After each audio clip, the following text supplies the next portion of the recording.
And joining us now is Janice Stein, director of the Munk Center and TVO's own foreign affairs analyst. Always nice to have you back here, Janice. Great to be here, So Steve. we're going to do three things essentially. Let's talk Sri Lanka at first, we'll go to Middle East after that, and then finally, how to build lasting peace if such a thing is possible.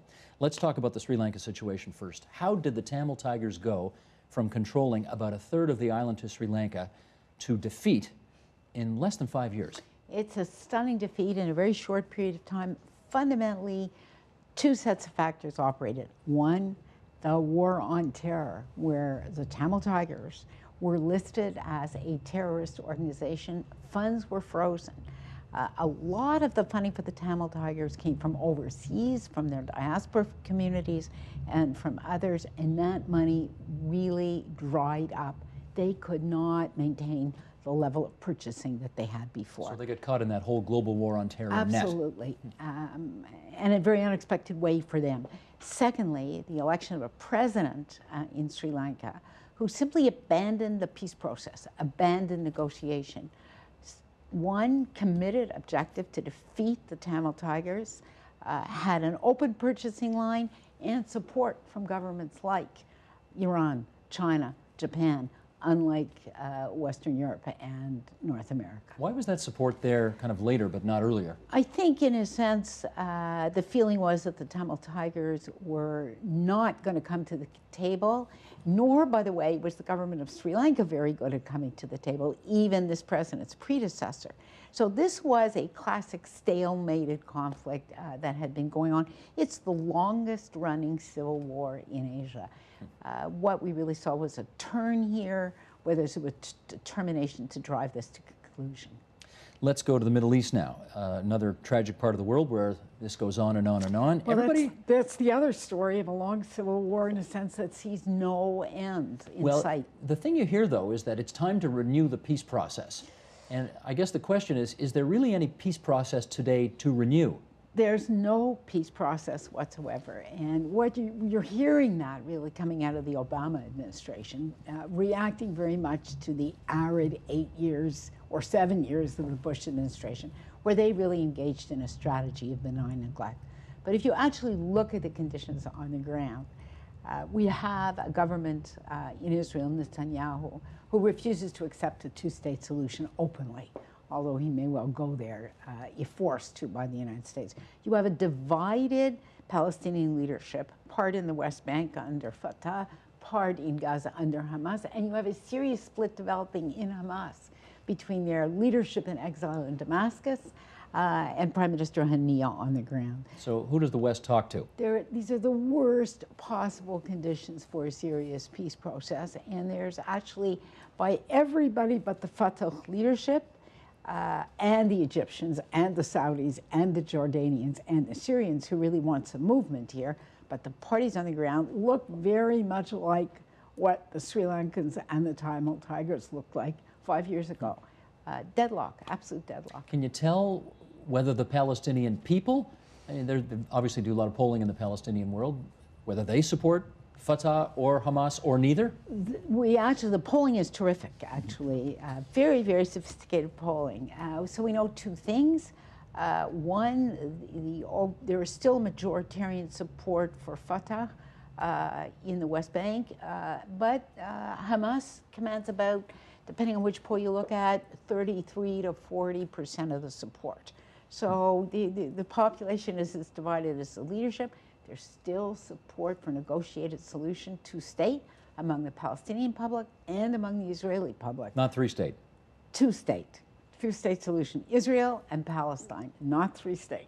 The support is really still for two-state solution, but you see that echoed nowhere in the leadership, really. Now, the one encouraging sign was a statement by Mashal, who's in Damascus, that were the Palestinian people to support an agreement with Israel, he would not stand in the way. So the door is open a sliver, but frankly, you would have to be a wild-eyed optimist to think, in fact, that this process is going to move forward in the immediate future. I know it's always silly to start a question by saying, are Israelis united in their belief that, because if there's one country in the world where people are not united in their belief, it's the country where they've got, whatever, 26 different parties represented in parliament. But are Israelis relatively united in wanting Benjamin Netanyahu to resume talks with the other side? You know, again, looking at the polls, because that's the only way we can judge this thing, because you can't tell it from the voting, as you just said rightly. Looking at the polls, there is strong talk about a negotiation process. There's support for a two-state solution. Now, when you get, the questions get a little more detailed, like, are you willing to withdraw from the Golan? You know, where should the line be between the Palestinian state and Israel? You get a lot more division. But the underlying dynamic here, and this speaks to a point, the broad middle that supported this for so long has lost their enthusiasm, because trying to make peace and failing is a very expensive activity. There's a kind of deja vu that you hear among Palestinians and Israelis. We've tried that. We've tried this negotiating strategy. It didn't work. So there's a quiet despair in both communities, really. Okay, in which case, let's move on to the last part, which is building a lasting peace in both of these very troubled areas. You political scientists teach that enemies end wars basically one of two ways. A definitive victory by one side over the other, or a kind of a mutual exhaustion. Right.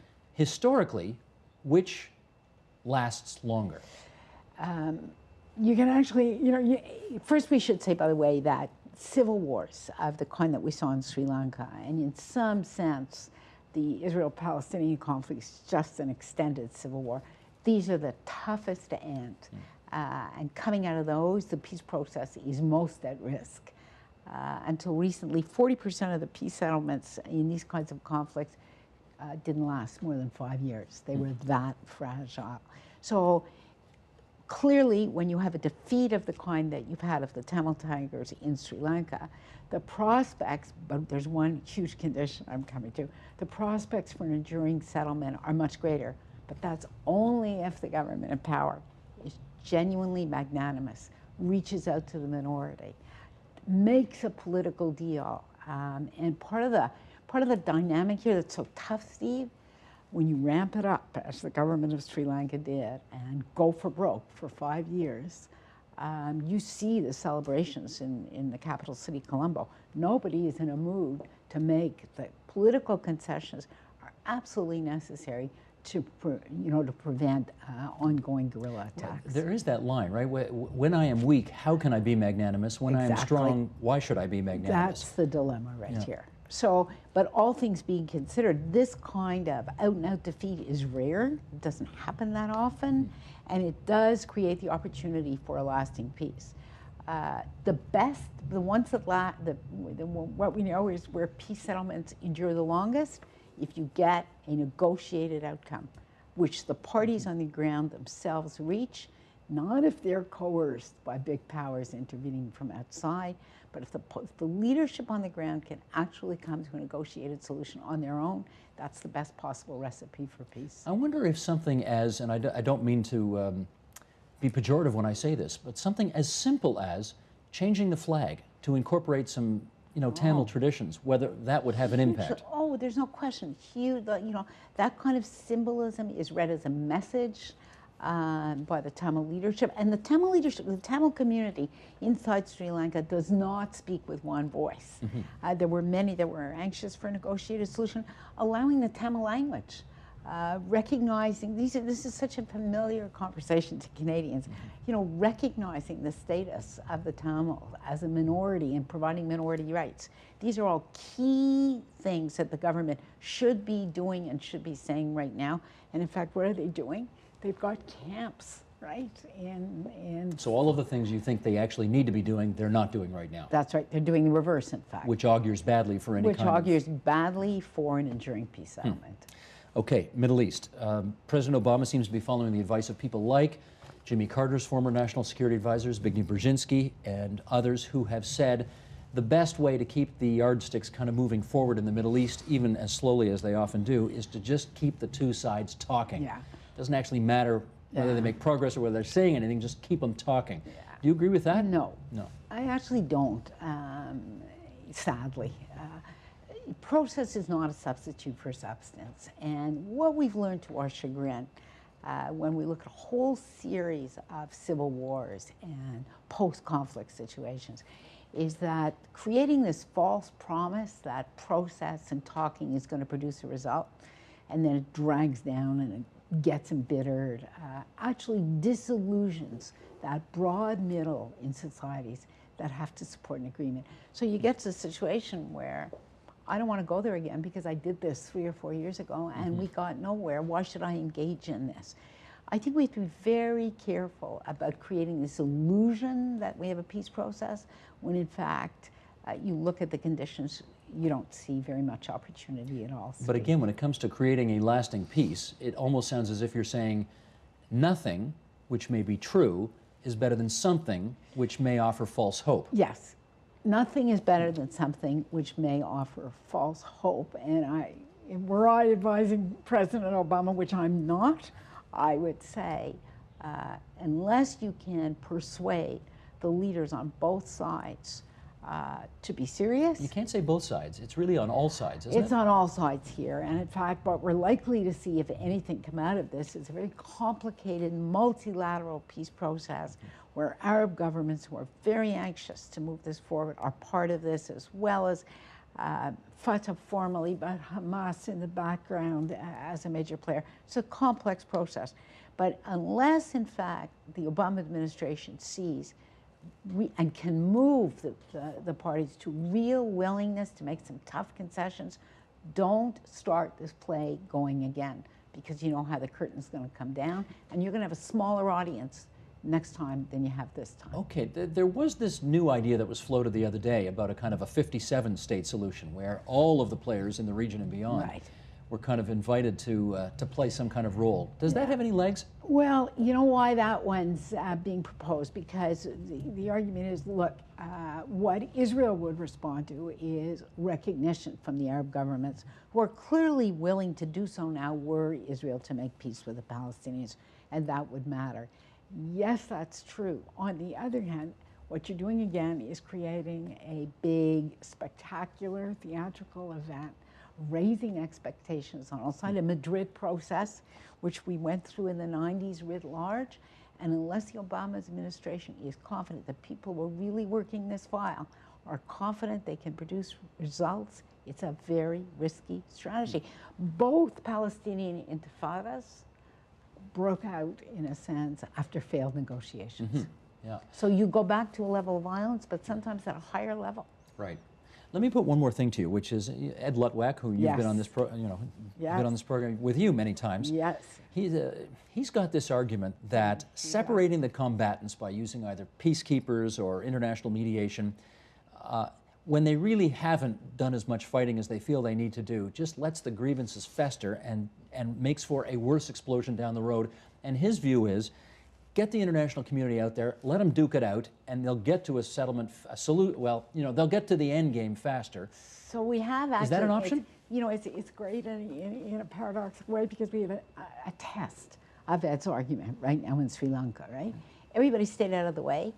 The Europeans and we and the United States tried to restrain the Sri Lankan government, did not succeed. They have eliminated the Tamil Tigers themselves as a fighting force. The test is going to be now, do they have the political vision to put in place the political arrangements that would be necessary for a lasting settlement? I'm not holding my breath, and if they don't, Steve, Ed's argument won't hold up, because you will in fact have a return to guerrilla attacks by very frustrated people. What about applying those same principles to the Middle East? How do you see it? Same sort of situation. I mean, we never really had a period in the modern Middle East where the big powers have been out. They're always in, and they're still in, and they're still stirring the pot in different ways. So we don't have as clean a test as we do in Sri Lanka. And the big argument is everybody wants the United States to coerce somebody else to come to the table. That's, I think, a deeply flawed strategy. The United States doesn't have that kind of leverage, and unless there's real willingness on the part of the people on the ground to do this deal, it's not going to work. Janice, as always, good to see you again. Thanks for coming into TVO tonight. Pleasure.